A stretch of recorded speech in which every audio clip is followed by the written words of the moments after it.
In this video, I'll be turning 25 empty LEGO base plates into the most dangerous LEGO theme park ever built. From risky designs like jump coasters to weaponized bumper cars. Will any minifigures make it out alive? Let the challenge begin. Let's start by closing in the base plates with these black fence pieces and building an entrance where park guests can enter at their own risk. I started by tiling the front middle area to create a foundation for a pair of ticket stalls, just like you'd see at a normal theme park. Except these ones have a warning sign. I'll place down the stalls and grab a couple minifigures to add inside as park employees. That way, guests can purchase tickets to get inside.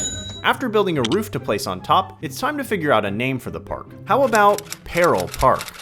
That has a nice ring to it. Let's place it on top. Before guests can even get to the first ride, they have to make it past the spinning blade I built that swings from side to side. Looks like Peril Park is already living up to its name. I also built a fountain for the entrance and filled it with acid instead of water. Let's hope guests don't get too close to it though.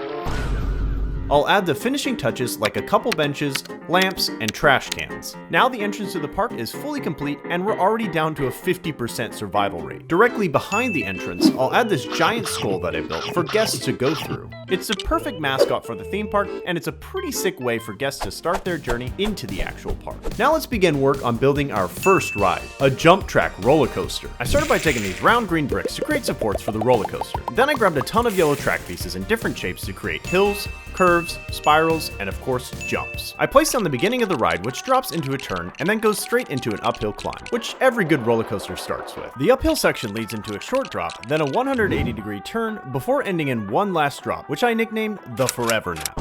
The final roller coaster build is actually massive and takes up the entire right side of the park, but the coaster isn't complete yet since it can't move on its own. So let's use this chain and attach it to the uphill section at the beginning of the track. Then I can use this motor and battery pack to power the chain. Now when I turn it on, the ride is able to move entirely on its own. Underneath the jump, let's build a pool to catch falling guests, and then fill it up with crocodiles. With the path built and stairs in place, our first group of Daredevil guests can finally hop on. And it doesn't look like these guys will be going on another ride anytime soon. Good thing we have a whole team of nurses and doctors on standby. They can load the 2.5 guests up on gurneys, but they'll need a hospital to take them to, so let's build that next. I designed a simple hospital bed and made a bunch to place down on the floor. I also made a nurse's station with all the essentials as well as IV poles to place next to the beds. With the floor of the hospital complete, our first park guests can be wheeled in for treatment. Make sure to subscribe and like the video so you don't end up in here. Let's finish it off by building the walls, adding a roof, and placing a red cross on top to signify that it's a medical center. With the hospital complete, it's time to move on to the next attraction, water slides. We'll need one of those stair towers you see at water parks, so let's build a red and white central column to place the slides on, then add a set of stairs for park guests to use. LEGO has made 3 different types of slide pieces, and I used all of them to create the first slide, which starts with a steep drop and ends with a few 180 and 90-degree turns. The guest chat is going to give the ride a preliminary test. That doesn't seem too dangerous, but just wait until I finish all 3. I built a bridge to connect to the central tower so I can add this corkscrew slide that goes around and around and around. The final slide is this straight drop, which will let guests gather some serious speed. With the 3 slides built, it's time to work on the pools. For the first slide, I built a long skinny pool for it to end in, and then a square pool with tall walls for the corkscrew slide. I'll use tan plates to fill in the grass area with sand to make it more beachy, and make a quicksand pit for unsuspecting guests to get swallowed up by. Now I can fill in the big peaceful pool with water, and then infest it with killer sharks. There's literally a 0% chance that Chad makes it across the water without being eaten alive. If the straight drop wasn't dangerous enough, let's eliminate the pool completely and replace it with a bed of spikes. I'll fill up the final pool, but the catch with this slide is that there's no exit and the walls are too high, so even the best swimmers will never make it out. Let's finish off the water park area by adding an umbrella, lounge chairs, and a palm tree. I think this area turned out looking really nice, even though the rides were made with 0 concern for safety, which means the hospital is starting to fill up. So let's work on filling up the beds even more by building the next ride, Battle Bumper Cars, situated dead center in the theme park. I'll start by constructing the floor of the bumper car arena, and then build up the towers to support the roof above. Then I'll add in walls around the arena since safety is my #1 concern. I built this prototype of the bumper cars, but it looks pretty plain and boring. So let's paint it and make a red, green, yellow, and blue one. Now those look a lot better. Bumper cars are already known for giving guests whiplash, but I want to make them even more dangerous. I'll give the yellow bumper car a forklift, the green car a giant saw, the red car a flamethrower, and the blue car a pair of spears. This lineup of weaponized bumper cars looks way more deadly and fits in seamlessly with the rest of Peril Park. Round 1, fight! The hospital is quickly approaching maximum capacity, and we still have 5 more rides to construct. Before moving on, let's build a roof to place on top of the bumper car arena to give it a more complete look. And for the final touch, I'll add some colorful lights into the roof to attract the next victims. Guests. With the bumper cars complete, I can use the open space next door for our next ride. I want to build one of those tower drop rides that always feel like they're going to slam straight into the ground. I'll use these yellow beam pieces, which can be connected together using Technic axles to form the main structure. With the beams all in place, we now have the centerpiece for the ride done. I'll add a walkway around the tower and then fence in the area directly surrounding it, for safety. Then I built the carriage that goes around the tower. And of course, in a place like Peril Park, there aren't any seatbelts or harnesses on the chairs. It fits perfectly onto the tower, so now we can cap it off at the top. It actually looks really sick once it's all put together, so let's see if it works. That was incredibly fast. Now let's get some guests on board for the real test. That's gotta be a 10% chance of survival at best. Even if they don't get launched off, their spines are gonna look like they were put through a hydraulic press. In hindsight, I probably should have built a bigger hospital and hired some more staff. The next ride I want to make is a chair swing. I'll use this circular plate and place 8 bricks with connections in the front to add plates on. This ends up making a long, octagon-shaped column. The inner workings of it look pretty messy, but trust me, it works. I used up all the chair seats on the last ride, so guests will just have to hang on for dear life. Now I can attach the swings to the center column. Inside the white box is a gear mechanism that allows the column to spin, which in turn spins the swing. But of course, I'm going to motorize the ride to ensure maximum speed. I built 2 sets of stairs leading up to the ride so guests can load up on either side. I'm hoping I left enough space between the swing and the tower drop because this ride has enough hazards already.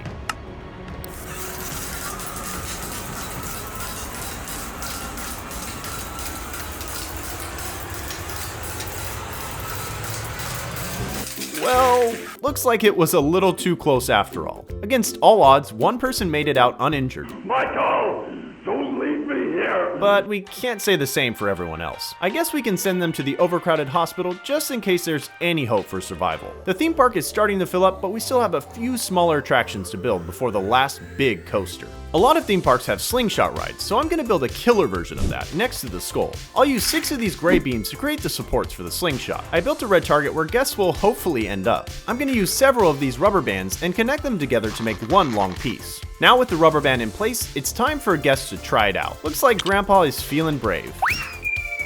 He got delivered straight to the hospital. In front of the slingshot, let's construct a carnival game area with a bit of added risk. I want to include one of those spinning knife games, so let's build a target for it. I made a box to house the motor that will make it spin, and filled in the entire game area with a nice checkered pattern. I'll place this rack of knives next to it, and then guests can decide who gets to throw and who gets to be on the wheel.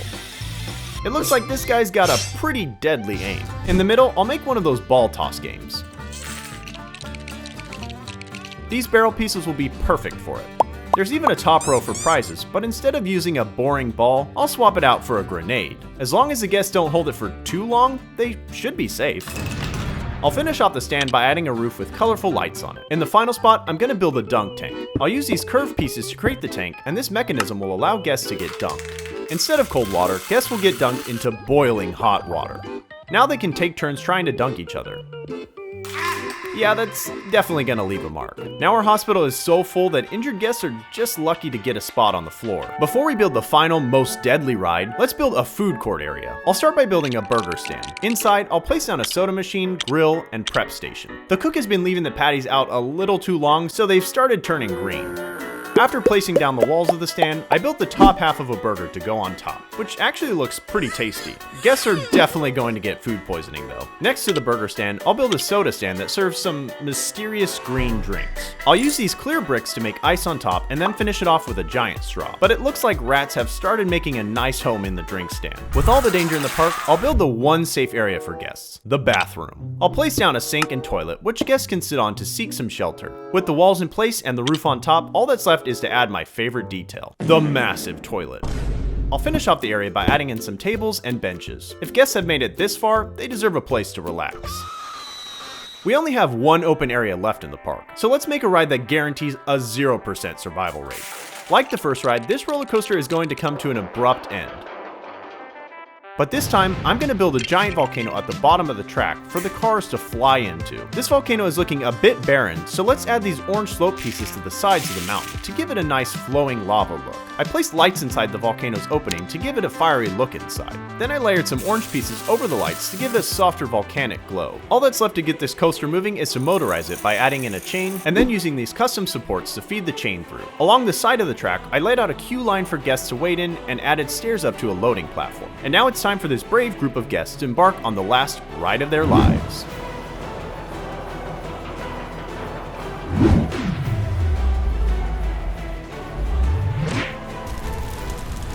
It's a good thing they won't be coming back from this ride because the hospital is bursting with patients at this point. For one final detail, let's use some dry ice inside the volcano to make it look like the whole thing is about to erupt.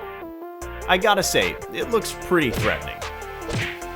With the last roller coaster finished, all that's left to do is add finishing touches to the rest of the park. I added bushes, lampposts, trash cans, and a volcanic viewing area, which might be a little too close for comfort.